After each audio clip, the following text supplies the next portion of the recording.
आपल्याच भारतातला हा विरोधाभास पहा. आत्ता काही महिन्यांपूर्वी जेव्हा जंतर मंतरवर विद्यार्थ्यांचं आंदोलन सुरू होतं, तेव्हा अनेक जण, मी म्हणेल अनेक मोठी मोठी हस्ती व्यक्ती पोस्ट करत होती, कविता करत होती, आवाज उठवत होती. सेलिब्रिटींपासून सोशल मीडिया इन्फ्लुएन्सपर्यंत अनेकांनी त्याची खूप दखल घेतली आणि हे तुम्हाला सगळ्यांना माहिती आहे. आज जेव्हा झारखंडमध्येही विद्यार्थीच स्पर्धा परीक्षांची तयारी करणारे उमेदवार आपल्या परीक्षांमधील कथित अनियमिततेविरुद्ध रस्त्यावर उतरले आहे, तर त्या आंदोलनाची मागणी किंवा त्याची दखल कोणी घेताना दिसत नाही. आणि प्रश्न वेगळे असतील त्यांचे, पण विद्यार्थी तर विद्यार्थीच आहे ना. मग प्रश्न असा आहे की एखाद्या विद्यार्थ्याच्या प्रश्नाला आपण किती महत्त्व देतो, हे त्याच्या प्रश्नाच्या गांभीर्यावर ठरतं की त्याच्या मागे उभ्या असलेल्या वलयांवर.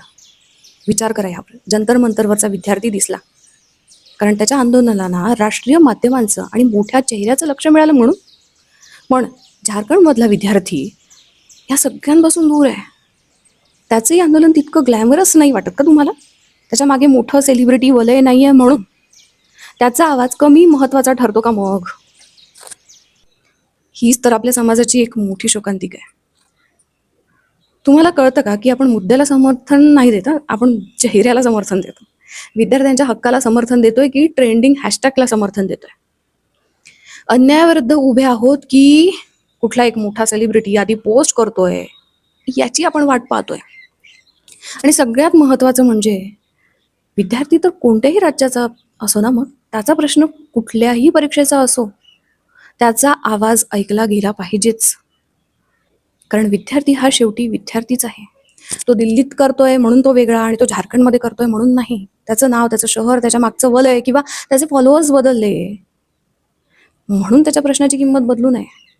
आज झारखंडचा विद्यार्थी रस्त्यावर आपण पाहतोय, उद्या कदाचित आपला असेल.